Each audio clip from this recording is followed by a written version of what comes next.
สบายดีสบายดีเอาสบายดีทุกท่านทุกสหายผู้ที่เคารพนับถือและฮักแพงยินดีต้อนรับส่องเบาเส้นเมืองสระน้อยคือเก่าพี่น้องเอ้ยเอาทักทายสบายดียามตอนเสาร์ตอนนี้พี่น้องเอ้ยอัปเดตภาพบรรยากาศยามนี้ก็เป็นสิประมาณนี้พี่น้องเอ้ยยามนี้ก็ยังฝนตกอยู่เนาะ อัปเดตภาพบรรยากาศตอนนี้ฝนตกที่คืนนี่พี่น้องเอ้ย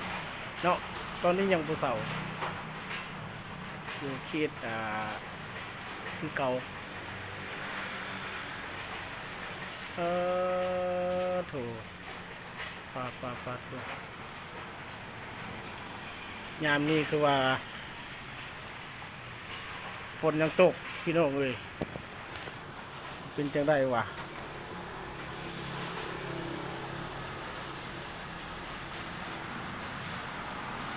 ฝนตกบ่เศร้าตอนนี้นะตกบ่แห้งแต่ว่าตกแต่คืนนี่ตอนนี้ก็ยังตกแต่ประมาณ4 โมงหรือว่า5 โมง3 โมง4 โมงเนี่ยพี่น้องเอ้ยตอนนี้ก็เวลา7 โมงกว่าๆแล้วพี่น้องเนาะที่เข้า8 โมงแล้วทักทายสบายดีทุกท่านพ่อแม่พี่น้องผู้ที่หาเบิ่งรับชมคลิปของบ่าวเส้นเมืองแต่ต้นจนจบเนาะของนี่รถอย่างหลายอยู่พี่น้องเอ้ยมื้อนี้รถใหญ่เต็มอาญะเลยพี่น้อง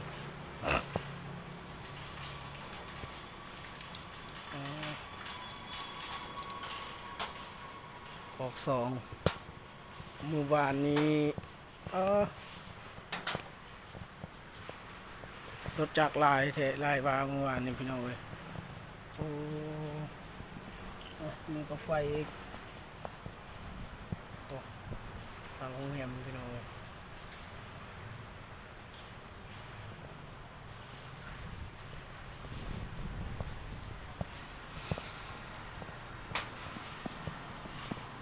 รถจักรออกนี่ยังลายอยู่พี่น้องเอ้ยเนาะอัปเดตให้ทุกท่านเบิ่งมอดเก่าเจ้าเดิมพี่น้องเลยเนาะมอดเก่าสิ้นเคยแต่ว่าตอนนี้ฝนตกพี่น้องฝนก็ตกเทตกว่ามากับจ้างรถมาพี่น้องเลยเนาะเอาไปจ้างรถมากับเปียกจ้างรถมามีอย่างวะเพื่อนไทยอยู่นี่มันยุมันยะซักเวนอีชังอีสังเต็มกองอาญะอยู่นี่พี่น้องเลย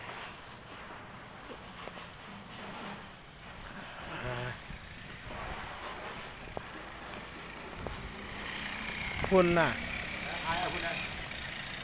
ไอ้ผู้สาวเนาะโอ้ผู้สาวแข่งพ้นแต่เสาอยู่นะจะเขาสิไปใส่ยามนี้ฝนตกยามนี้ก็มีเนาะ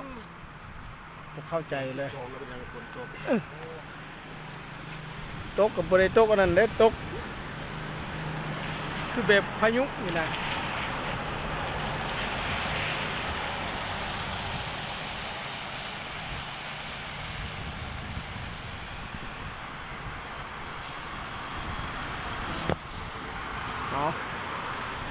แข่งฝนเลย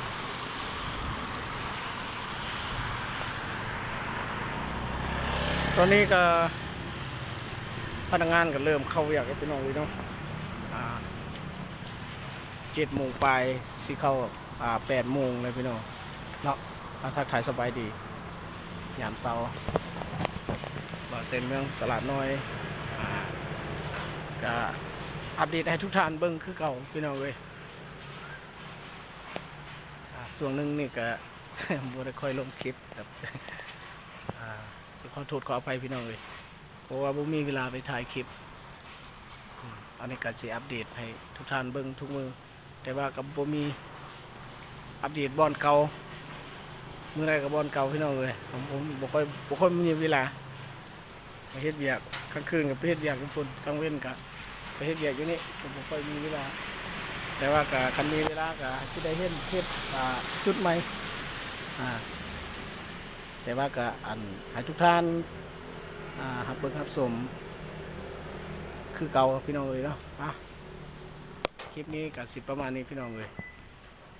บ่าวเส้นเมืองสระน้อยก็สิลาทุกท่านไปแล้วก็สิอวยพรอวยใส่ให้ทุกท่านจงอยู่ดีมีแห้งตื่นเช้ามาก็ขอให้มีเงินทองของใส่เนาะไหลมาเทมาอย่าจิบอย่าจนถ้าว่าผู้ใดเห็นคลิปนี้ฝากกดไลค์กดแชร์กดติดตามเพื่อแจ้งเตือนกดกระดิ่งเพื่อแจ้งเตือนเบิ่งคลิปต่อไปพี่น้องเอ้ยสำหรับคลิปนี้บ่าวเส้นเมืองสระน้อยลาทุกท่านไปแล้วสำหรับคลิปหน้าพบกันใหม่สบายดี